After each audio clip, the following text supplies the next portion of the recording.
অন্ধবিশ্বাস আর ভরসার জায়গা থেকে আমৃত্যু একসঙ্গে বাঁচার প্রত্যয় নিয়ে সবকিছু উজাড় করে দিয়েছিলেন এক বিধবা নারী।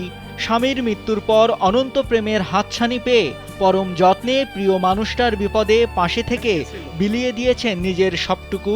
তবে সেই অন্ধবিশ্বাস আর ভালোবাসাই আজ কাল হয়ে দাঁড়িয়েছে বিধবা নারীর। দিন বদলের হাওয়ায় এখন বদলে গেছেন আপন মানুষটি, আর বদলে যাওয়ার আগে মিষ্টি মধুর কথার ফুলঝুরিতে আকৃষ্ট করে হাতিয়ে নিয়ে গেছেন সেই বিধবা নারী ও তার ভাইয়ের অর্ধ কোটি টাকা। সেনসেশন ক্লাসিক স্ট্রবেরি ও কফি ভ্যারিয়েন্টে।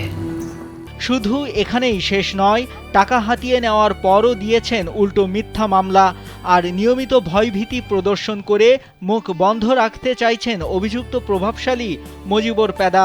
মজিবর পেদা আমার বাড়ি আইছে, আমার বিবাহ করছে, এরপর আবার এই দিন ঘর উঠেছি, ঘর উঠে টাকা পয়সা নিয়ে এখন আর আমার চিনি না।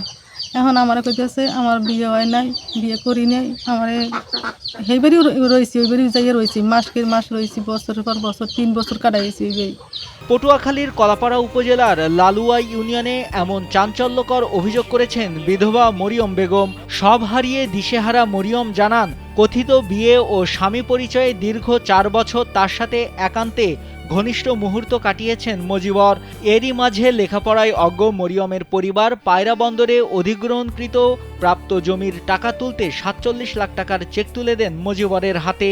সেই টাকা ব্যাংক থেকে তুলে নিয়ে আর মরিয়মের ঘরে ফেরেননি তিনি।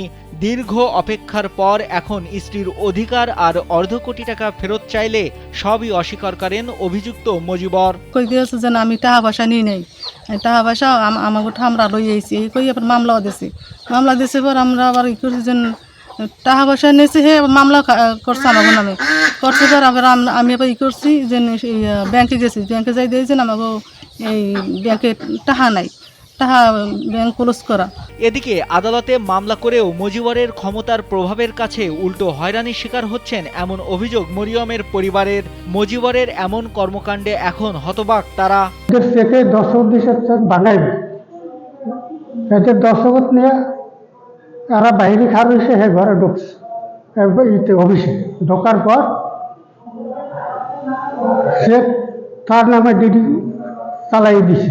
তারপরে ওই মাইয়ের কথা কইছে, আমি ফিরে শুনে আমি একসময় তুলে লই যেতাম, এগুলো কে যাবে একসময় তুলে লই যেতাম, হেটা সবাই জানবে, সবাই শুনবে। এই কই কি আমার খালি বুঝতেছে, আমি বুঝতেছি কই যে ভালো হেরমে কর। প্রতিবেশীরা জানান, স্বামী স্ত্রীর মতো দীর্ঘ বসবাসের পর টাকা হাতিয়ে এখন সবটাই মিথ্যা বলছেন মরিয়মের কথিত স্বামী মজিবর। মজিবর পেদা এবার তো বহুত আসা যাওয়া করছে, আসা যাওয়া করার পর তারা কি হয়েছে না তাতে আমরা জানি না, বিয়ে শাদীর ব্যাপারে বা টাকা পয়সা যা শুনছি যে হেরাই লেগে গেছে। এটা আমার মুখের কথা না, পানি টাইন নিয়ে গোসল করাইছে, কাপড় চুপড় ধুইছে, এক বিছনায় রয়েছে, পাড়াবর্তী মানুষও দেখছে। এবার এই বিয়ের পরে টাকা পয়সা নেওয়া হয়েছে, এই কাটতে পড়ছে। তবে অভিযোগ অস্বীকার করে মজিবর পেদা বলেন, বিয়ের বিষয়টি মিথ্যা আর ব্যাংক থেকে টাকা তুলে তাদের হাতে দিয়েছেন বলেও জানান তিনি। এবার বিভিন্নভাবে ওদের মানে বিভিন্নভাবে ওরা সলসতরি করার পারে।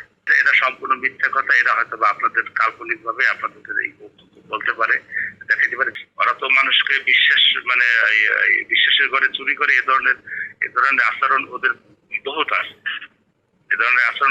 যখন আমার সাথে প্রতারণা করছে তখন অনেক লোকজনই বলছে যে কেন আপনি ওদের সাথে ব্যবসা বাণিজ্য করতে গেলেন। হ্যাঁ, অথচ আমি নালিশ করেও আমি সুবিধা পাইনি, যার কারণে আমি আইনের আশ্রয় নিয়েছি। এদিকে বিষয়টি নিয়ে এলাকা জুড়ে এখন আলোচনা সমালোচনার ঝড় বইছে। দ্রুত বিষয়টি সমাধানের জন্য প্রশাসনের হস্তক্ষেপ কামনা করেন স্থানীয়রা। নাইমুল হাসিব, কালবেলা।